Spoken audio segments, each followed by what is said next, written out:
வணக்கம். BEd first year second செமஸ்டரில் நம்மளுடைய தமிழ்நாடு டீச்சர்ஸ் எஜுகேஷன் யூனிவர்சிட்டி ஒரு புதிய பாடத்திட்டத்தை கொண்டு வந்திருக்கு. சைல்ட் ரைட்ஸ் அண்ட் ப்ரொடெக்ஷன் அப்படிங்கிறது தான். இந்த சிலபஸ் பார்த்திங்கன்னா ரொம்ப அருமையாக ஃப்ரேம் பண்ணியிருக்காங்க.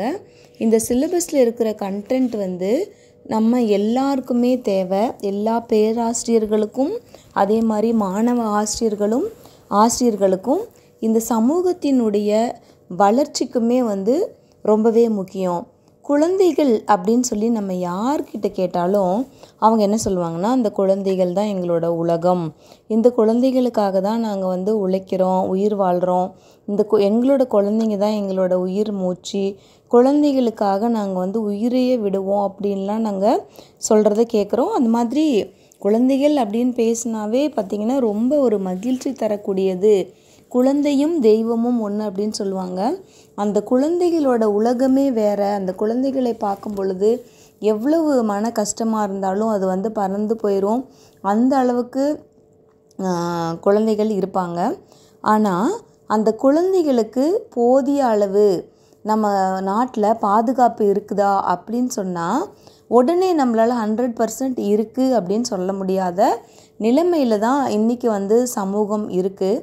ஸோ இந்த பாடத்திட்டம் அதுக்கு போதுமான விளக்கத்தை கொடுக்கும் அப்படின்னு நான் நினைக்கிறேன். அந்த குழந்தை பாதுகாப்பில் பார்த்திங்கன்னா 5 யூனிட்ஸ் இருக்குது. கான்செப்ட் ஆஃப் சைல்டு ரைட்ஸ், இது ஃபர்ஸ்ட் யூனிட்டில் கான்செப்ட் ஆஃப் சைல்டு ரைட்ஸ் அப்படின்னு. வயலன்ஸ் அகைன்ஸ்ட் சில்ட்ரன் அப்படிங்கிறது செகண்ட் யூனிட்டில் இருக்குது. Next child rights laws policies and institutions இதெல்லாமே மூணாவது யூனிட்டு. ஃபோர்த்து யூனிட்டில் பார்த்திங்கன்னா child friendly schools and role of teachers.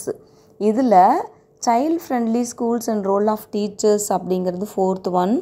Next skills for child protection and participation அப்படிங்கிற 5 unit இதில் கொடுத்துருக்காங்க.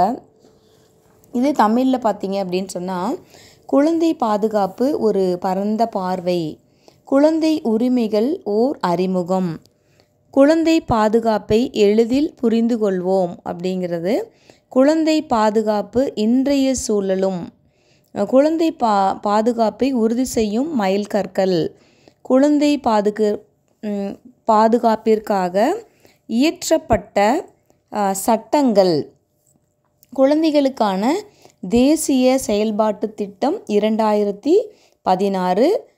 நெக்ஸ்ட்டு குழந்தை பாதுகாப்பு அனைவரின் பொறுப்பு அப்படின்னு கொடுத்துருக்காங்க. லாஸ்ட்டில் குழந்தை பாதுகாப்பு கனவு மெய்ப்படும் அப்படின்னு சொல்லி முடிச்சிருக்காங்க. ஸோ ஃபஸ்ட்டு நீங்கள் சிலபஸில் என்னென்ன இருக்குது அப்படின்னு உங்களோட மனசில் ஃபஸ்ட்டு பதிஞ்சாதான் அதுக்கப்புறம் நீங்கள் படிக்கும்போது என்னென்ன கொஸ்டின்ஸ்க்கு நம்மளுக்கு ஆன்சர் தெரியும், என்னென்ன கொஸ்டின்ஸ்க்கு நம்மளுக்கு ஆன்சர் தெரியாது. ஃபஸ்ட்டு இந்த சிலபஸில் 5 யூனிட்டில் என்னென்ன கொஸ்டின்ஸ் இருக்குது அப்படின்னு உங்களோட மனசில் ஃபஸ்ட்டு அந்த பாடம் பதியணும். குழந்தைகள் அப்படின்னு சொன்னாவே அவங்களுக்கு என்னென்ன உரிமைகள் இருக்குது அப்படின்னு சொல்லி நம்ம பார்க்குறோம். ஃபஸ்ட்டு வாழும் உரிமை, நெக்ஸ்ட்டு வளர்ச்சிக்கான உரிமை, பாதுகாப்பு உரிமை, பங்கேற்கும் உரிமை அப்படிங்கிறத உரிமைகளாக சொல்லியிருக்காங்க. 18 வயது நிரம்பாத அனைவருமே நம்ம குழந்தைகள் தான் சொல்லணும். அதாவது பாயாக இருந்தாலும் கேலாக இருந்தாலும் அவங்களுக்கு 18 வயதுக்கு கம்மியாக இருந்துச்சு அப்படின்னா அவங்க குழந்தைகள் அப்படின்னு சொல்கிறோம். இதில் எந்த வித பாகுபாடின்மையும் இருக்கக்கூடாது. எல்லா குழந்தைகளையுமே ஒரே மாதிரி தான் நடத்தணும். எல்லா நிலைகளிலுமே, அதாவது குழந்தைங்களுக்கு நம்ம எப்போ பாதுகாப்பு கொடுக்கணும், எப்போ பாதுகாப்பு தேவை இல்லை அப்படின்லாம் ஒரு கிடையாது. எல்லா நிலைகள்லையுமே உங்களுக்கு பாதுகாப்பு தரணும். பட் அதுவுமே இந்த பேரிடர் காலங்களில் ஃபஸ்ட்டு ப்ரிஃபரன்ஸ் குழந்தைங்களை காப்பாற்றுறதுக்கு, குழந்தைகளோட நலனுக்கு முன்னுரிமை தரணும். குழந்தைகளோட நலனை கருத்தில் கொண்டு தான் எந்த ஒரு முடிவாக இருந்தாலும் எடுக்கணும். அதே மாதிரி குழந்தைகள் உரிமை சாசனம் இயற்றப்பட்டு இருக்கிறது. பட் அது எந்த அளவுக்கு எல்லாருக்கும் தெரியும் அப்படிங்கிறது இன்னுமே ஒரு கேள்விக்குறியாக தான் இருக்குது. ஸோ குழந்தை பாதுகாப்பு அப்படின்னா என்ன? குழந்தைகளுக்கு வந்து உரிமைகள் மட்டுமின்றி எல்லா நேரத்துலையும் அவங்களுடைய தேவைகளை நம்ம வந்து பூர்த்தி செய்யணும், பாதுகாப்பு செய்யணும்.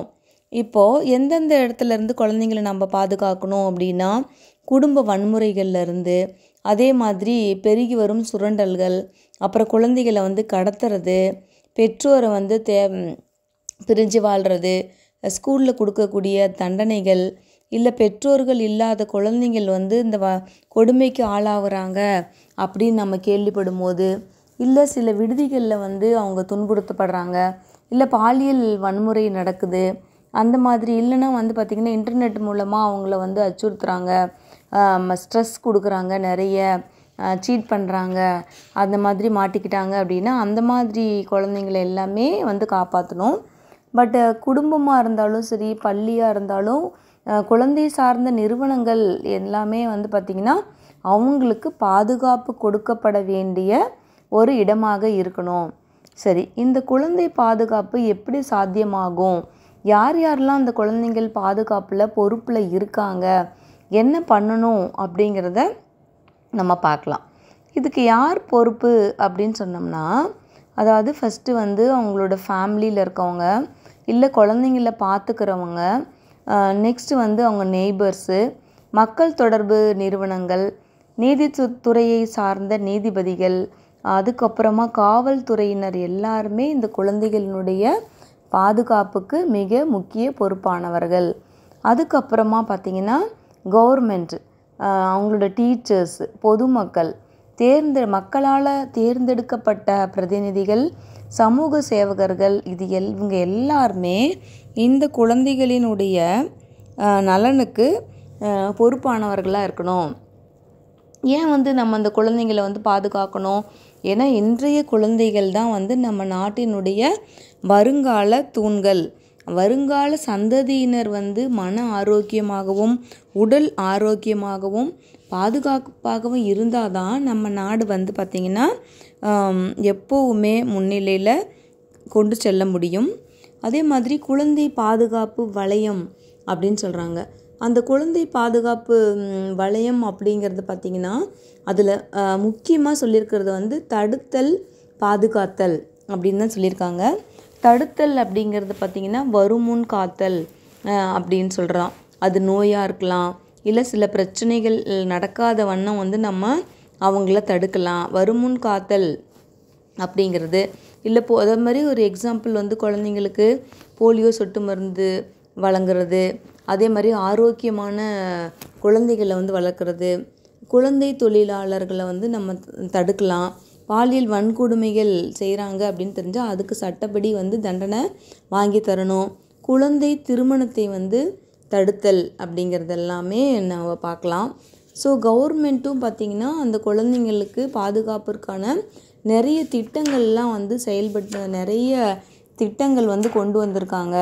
அந்த திட்டங்கள் என்னென்ன அப்படின்னா, அதாவது தொட்டில் குழந்தை திட்டம், பெண் குழந்தை பாதுகாப்பு திட்டம், பெண் குழந்தைகளை பாதுகாப்போம், பெண் குழந்தைகளுக்கு கல்வி அளிப்போம் அப்படிங்கிறது, குழந்தைகளுக்கான பகல் நேர பராமரிப்பு மையம், செல்வ மகள் சிறு சேமிப்பு திட்டம், சர்வ சிக்ஷ அபியான், மகப்பேறு நல உதவி திட்டம், தேசிய ஊட்டச்சத்து குழுமம், குழந்தைகள் பராமரிப்பு இல்லம், சைல்டு லைன் 1098, குழந்தைகளுக்கான மாற்று பராமரிப்பு முறைகள், குழந்தையை தத்தெடுத்தல் மற்றும் குடும்ப முறை, நிதி ஆதாரம் வழங்குதல் அப்படின்னு குழந்தைகளுக்கு வந்து நிறையவே பண்ணியிருக்காங்க. ஸோ அதெல்லாம் இருக்கணும். அப்புறம் அந்த குழந்தை பாதுகாப்பிற்கான ஈட்டப்பட்ட சட்டங்கள் அப்படிங்கிறது வந்து ஒரு தனி யூனிட்டாகவே இருக்குது. அதெல்லாமே ஒரு வருஷமும் எந்தெந்த வருஷம் எந்த மாதிரியான சட்டங்கள் எதற்கு இருக்குது அப்படின்னு சொல்லி ரொம்பவே இன்ட்ரெஸ்டாக இருக்கும். அதெல்லாம் நீங்கள் படிக்கலாம். ஸோ அந்த national plan of action for children 2016 அப்படிங்கிறது அந்த திட்டத்தில் என்ன சொல்லியிருக்காங்க, இப்போ அதிகமாக பெண் குழந்தைகளுடைய இறப்பு விகிதம் இருக்குது. பச்சிளம் குழந்தை இறப்பு விகிதம் வந்து அதிகமாக இருக்குது.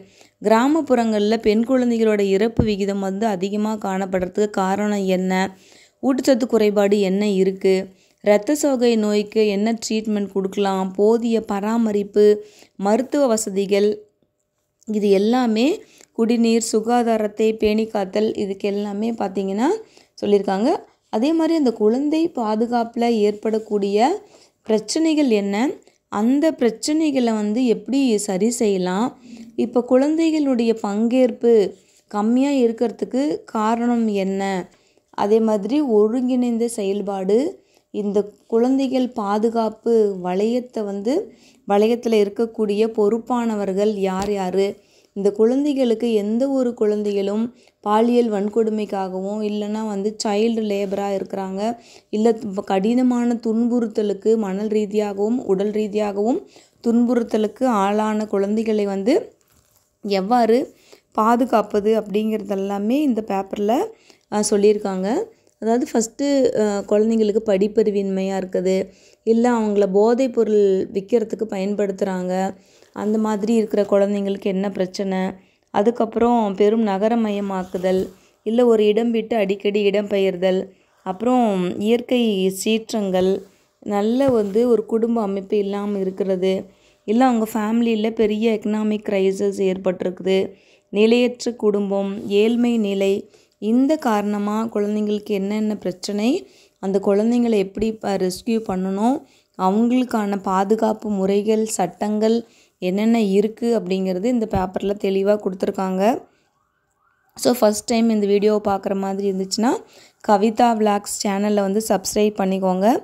உங்களோட ஃப்ரெண்ட்ஸ்க்கும் இது வந்து ஷேர் பண்ணுங்கள், எல்லாத்துக்கும் பயனுள்ளதாக இருக்கும். நீங்கள் சப்ஸ்கிரைப் பண்ணிக்கிட்டிங்கன்னா பிஎட்டோட அப்டேட்ஸ் எல்லாமே உடனுக்குடனே உங்களுக்கு வரும். So wish you all the best. இந்த பேப்பரை வந்து ஒரு இன்ட்ரெஸ்ட்டோடு படிங்க.